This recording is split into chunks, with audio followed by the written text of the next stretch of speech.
오늘 하나님께서 주신 말씀은 요한계시록 9장 13절부터 21절까지 말씀입니다. 신약성경 408페이지 요한계시록 9장 13절부터 21절 함께 교독하겠습니다. 13절 하나님의 말씀입니다. 여섯째 천사가 나팔을 불매 내가 들으니 하나님 앞 금제단 넷불에서 한 음성이 나서 나팔 가진 여섯째 천사에게 말하기를 큰 강 유브라데에 결박한 네 천사를 놓아주라 하매 네 천사가 놓였으니 그들은 근년 월 일시에 이르러 사람 3분의 1을 죽이기로 준비한 자들이더라. 마병대의 수는 2만만이니 내가 그들의 수를 들었노라. 이 같은 환상 가운데 그 말들과 그 위에 탄 자들을 보니 불빛과 자주빛과 유황빛 호심경이 있고 또 말들의 머리는 사자머리 같고 그 입에서는 불과 연기와 유황이 나오더라. 이 세 재앙 곧 자기들의 입에서 나오는 불과 연기와 유황으로 말미암아 사람 3분의 1이 죽임을 당하니라. 이 말들의 힘은 입과 꼬리에 있으니 꼬리는 뱀 같고 또 꼬리에 머리가 있어 이것으로 해하더라. 이 재앙에 죽지 않고 남은 사람들은 손으로 행한 일을 회개하지 아니하고 오히려 여러 귀신과 또는 보거나 듣거나 다니거나 하지 못하는 금, 은, 동과 목석의 우상에게 절하고 또 그 살인과 복술과 음행과 도둑질을 회개하지 아니하더라. 아멘. 이 시간 여섯째 나팔 심판 마병대의 재앙이라는 설교 제목으로 주님의 말씀을 증거하도록 하겠습니다. 톨스토이와 함께 19세기 러시아 대문호인 도요토예프스키의 죄와 벌이란 소설에서 가난한 대학생 라스콜리니코프가 등장을 합니다.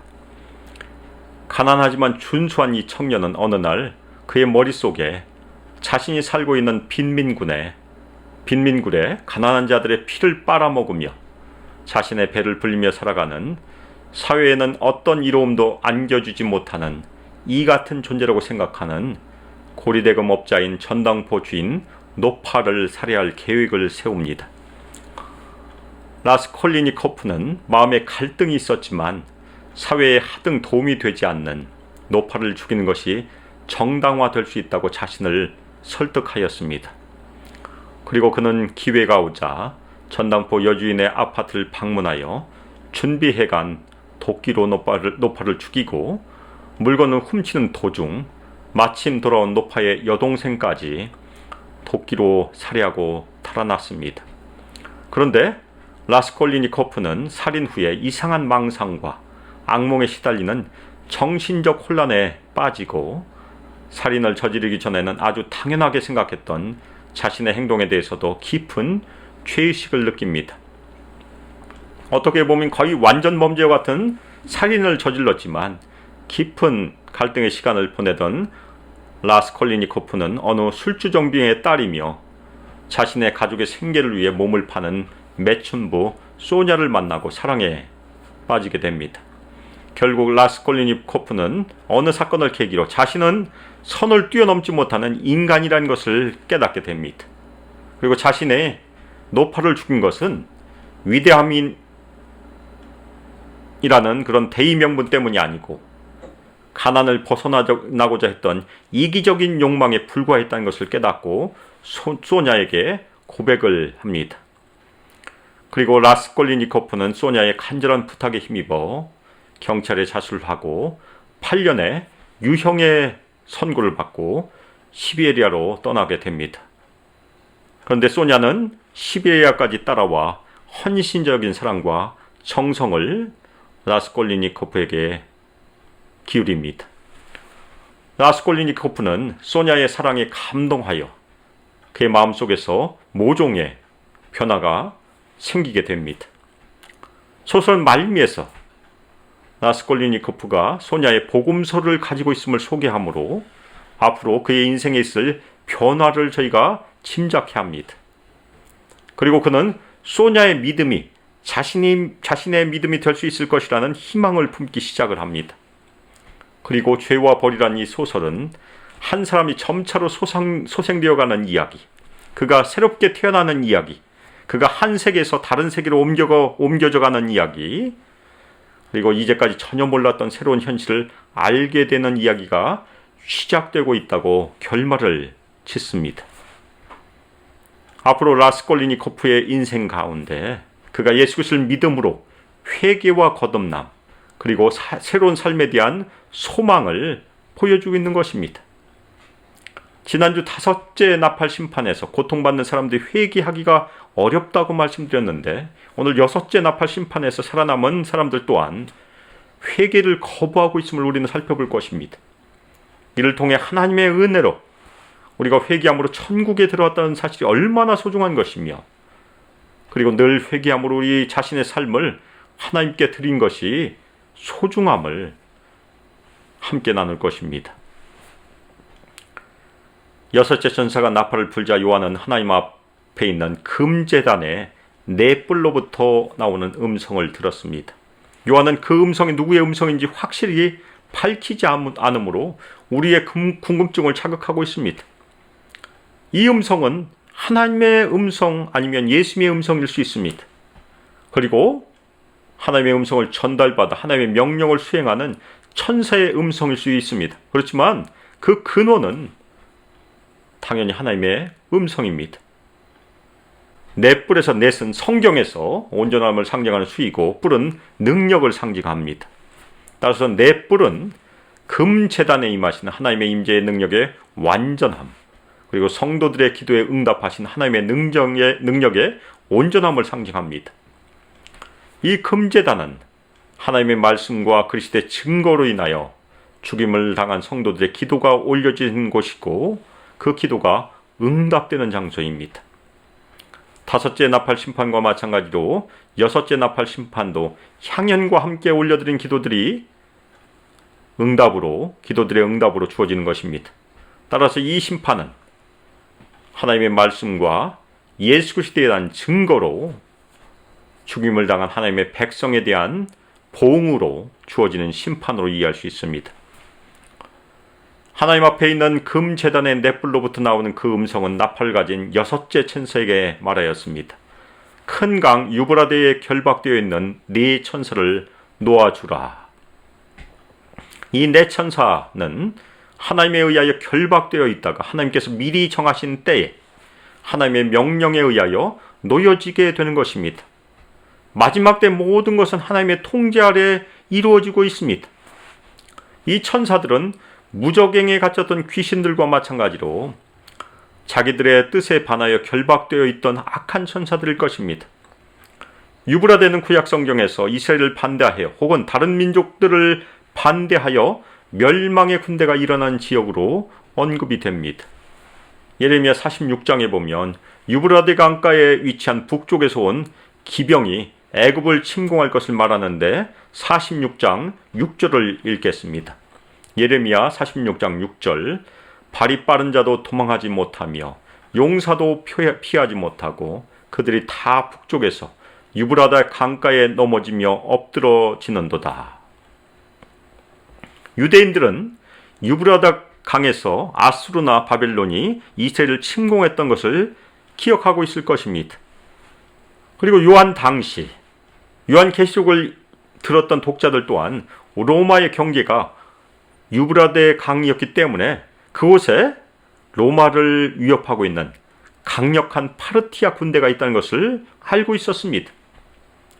요한은 유브라데 강가에 있는 적대 세력인 아수르나 바벨론, 그리고 당시 파르티아 군대라는 이미지를 통해서 악한 귀신의 세력이 하나님의 심판을 수행하기 위해 침공하는 것을 보여주고 있는 것입니다. 따라서 이 유브라데는 사탄이나 귀신들이 세상을 공격하는 장소를 상징하고 있습니다. 하나님의 말씀대로 네 천사가 놓여졌습니다. 이 놓여졌다는 말은 하나님의 주권적인 통제 아래 모든 것이 이루어지고 있다는 것을 말해줍니다. 네 악한 천사들은 근년, 월, 시를 위하여 준비된 존재들입니다. 그들은 하나님께서 미리 정하신 시간에만 움직이게 되어 있습니다. 그리고 모든 일이 일어난 시점이 철저히 하나님의 주권과 계획 가운데 이루어지고 있습니다. 하나님께서 하나님의 주권적인 시간표에 따라 마지막 때 이 세상의 일을 통제하고 계시는 것입니다. 그런데 이 네 천사가 할 일은 아주 끔찍한 일입니다. 이 네 천사는 사람들 3분의 1을 죽이도록 준비된 존재들입니다. 여기서 3분의 1이라는 숫자는 여섯째 나팔 심판의 명확한 한계가 정해졌음을 말해줍니다. 사람 3분의 1은 다섯째 나팔 심판의 경우와 마찬가지로 그 이마에 하나님의 인을 맞지 않은 사람들입니다. 다섯째, 여섯째 나팔 심판은 일관성 있게 하나님께 속해 있지 않고 사탄에게 속한 자들에게 주어지고 있는 것입니다. 이 네 악한 천사는 사탄에게 속해 있기 때문에 황충의 재앙이나 오늘 저희가 살펴보고 있는 마병대 재앙은 사탄이 자신을 따르는 세상 사람들에게 고통을 주고 죽이는 전쟁을 벌이게 되는 심판입니다. 16절에 요한은 갑자기 마병대 수는 2만만이고 자신이 그 수를 들었다고 말합니다. 앞에 악한 네 천사가 마병대라는 불경건한 영적인 세력을 지배함으로 전쟁을 벌이게 된다는 말입니다. 2만만은 2억 명이라는 숫자이기 때문에 엄청나게 큰 군대를 말합니다. 이 엄청난 숫자는 앞으로 벌어질 재앙이 말로 표현할 수 없는 엄청난 멸망과 파괴를 가져올 것임을 말해주고 있습니다. 이 마병대도 무정회에서 나온 황충처럼 악한 귀신들입니다. 앞에 악한 네 천사가 마병대를 사용하여 사람들의 3분의 1을 죽이고 살아남은 사람들에게 고통을 줄 것입니다. 17절에 요한이 환상 가운데 그 말들과 그 위에 탄 자들을 본 것을 묘사합니다. 그 말 탄 자들은 불빛과 자줏빛과 유황빛 호심경을 가지고 있습니다. 불빛과 자줏빛과 유황빛은 이 귀신들이 사납고 두려운 속성을 가지고 있음을 표현하고 있습니다. 그리고 그 말들의 머리는 사자의 머리와 같다고 말하는데 역시 두려운 모습을 가지고 있음을 표현합니다. 그런데 그 말들의 입에서는 뭐가 나옵니까? 불과 연기와 유황이 나옵니다. 이 세 가지 재앙으로 사람 3분의 1이 죽었습니다. 유황은 예수님께서 누가복음 17장 29절에서 말씀하신 것처럼 소돔과 고모라의 멸망의 도구였습니다. 누가복음 17장 29절 롯이 소돔에서 나가던 날에 하늘로부터 불과 유황이 비오듯 하여 그들을 멸망시켰느니라. 이 불과 연기와 유황은 마지막 때 죄된 인간을 심판하도록 방출되는 마귀적인 힘입니다. 말들의 입에서 나오는 이 세 재앙인 불과 연기와 유황에 의하여 사람의 3분의 1이 죽임을 당하는 하나님의 심판을 당했습니다. 3분의 1이라는 것은 아직은 심판이 더 남아있다는 것도 말해주고 있습니다. 그런데 불과 연기와 유황의 결합은 구약성경에서 오직 소돔과 고모라의 멸망에서만 나타납니다.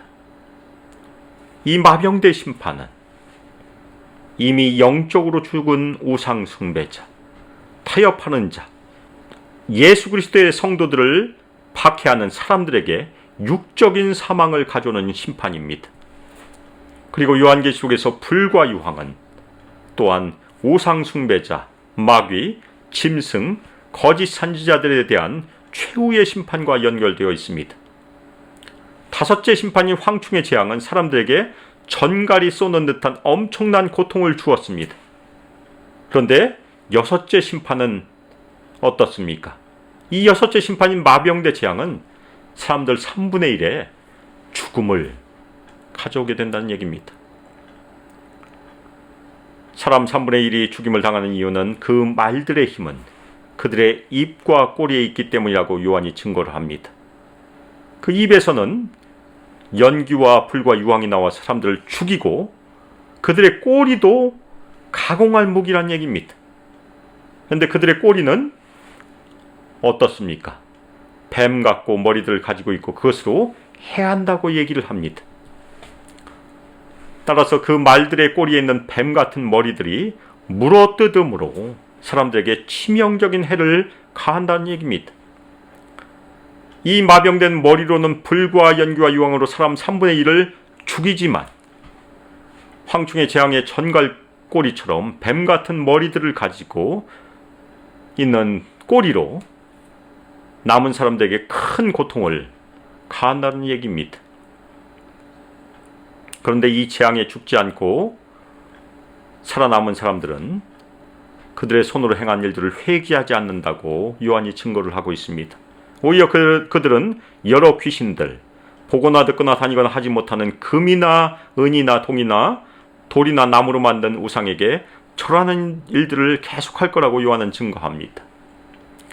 우상 숭배, 곧 우상에게 절하는 것은 가짜 신인 귀신에게 절하는 것인데, 이 귀신은 하나님을 대적하고 사람을 속이는 존재입니다. 그런데 이 남은 사람들은 그 우상 숭배를 버리지 않습니다. 우상 숭배를 회개할 기회가 있음에도 회개를 거부한 자들이란 얘기입니다. 이들은 끝까지 우상 숭배를 포기하지 않고 있다고 얘기합니다. 하나님께 반역하는 사람들이 그들이 예비하는 귀신들에 의하여 고통을 당하고 있지만, 생존자들은 이 최후의 나팔 심판들로부터 경고를 받지 못하고 있는 그런 상태라는 얘기입니다. 이 남은 사람들은 살인과 복술과 음행과 도둑질을 회개하지 아니하였다고 요한은 증거합니다. 이는 남은 사람들이 회개를 거부하는 전적인 타락에 빠져 있음을 말해주고 있습니다. 예수 그리스도께서는 그들에게 회개의 길을 제공하고 있지만, 그들은 예수님의 호의를 거절하고 끝까지 사탄을 따른 것을 버리지 못하고 있는 것입니다.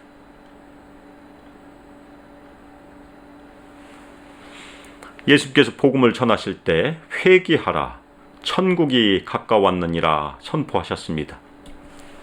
우리가 예수님을 믿고 하나님 나라에 들어가는데 회개가 필수적인 요소란 말씀입니다. 예수님께서 마태복음에 기록된 산상수훈의 문을 여는 팔복의 말씀에서 심령이 가난한 자에게 복이 있다고 말씀하셨습니다.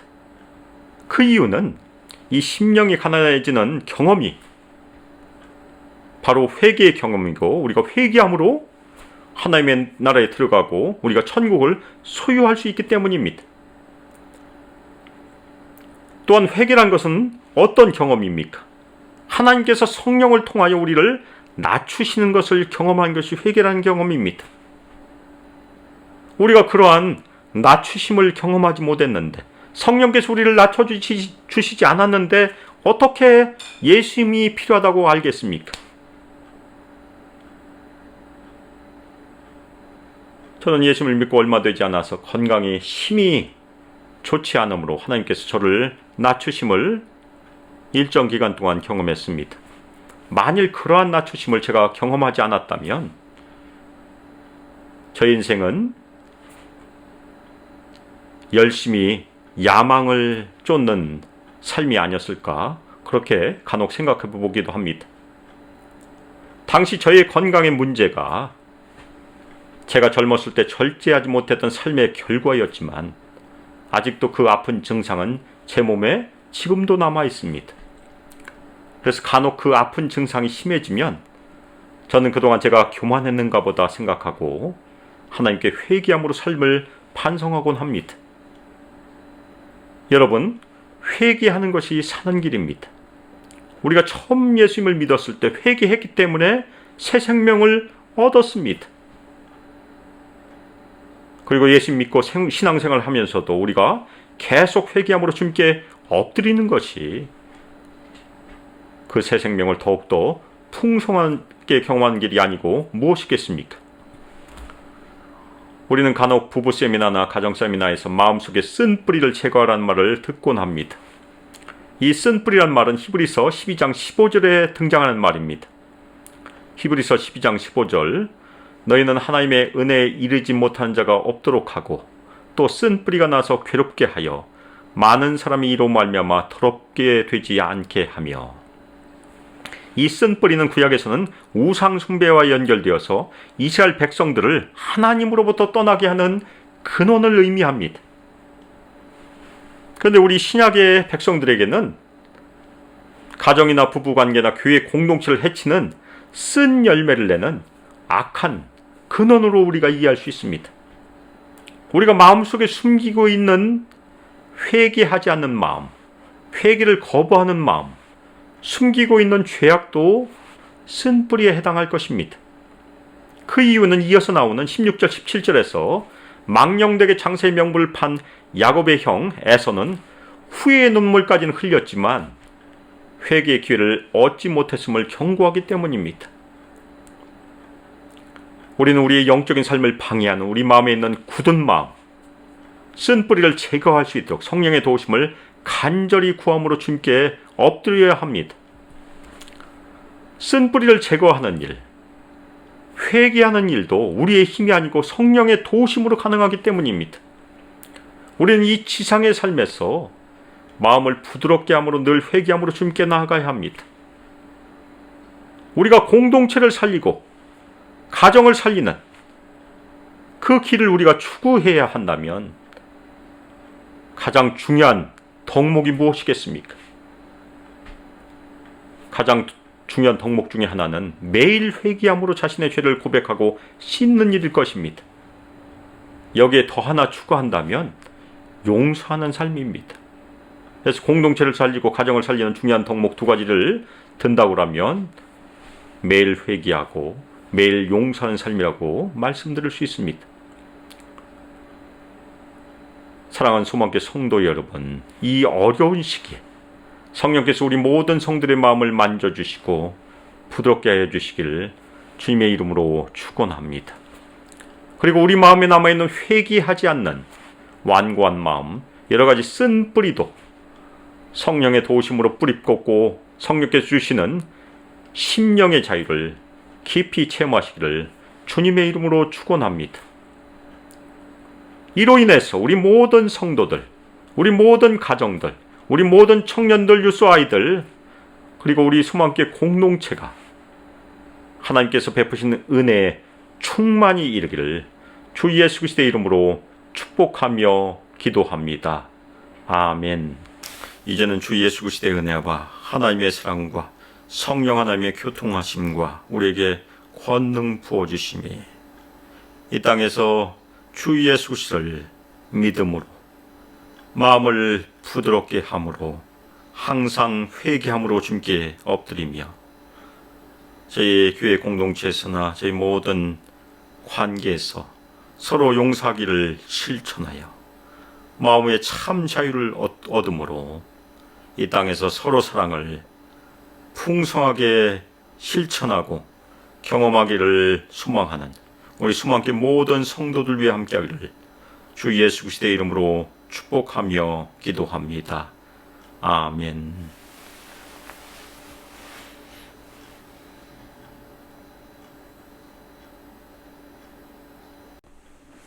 사랑하는 소망교회 성도 여러분, 하나님께서 우리에게 선물로 주시는 새로운 한 주 동안 건강하시고 평안하시기를 축원합니다. 또 오늘 말씀 가운데 저희가 함께 나눴던 것처럼 성령께서 우리의 마음을 만져주시고 부드럽게 하여 주셔서 이번 한 주 동안 주님께서 우리에게 선물로 주시는 영적인 안전감과 화평과 또한 자유를 마음껏 누리시기를 주 예수 그리스도의 이름으로 축복하며 기도합니다. 아멘.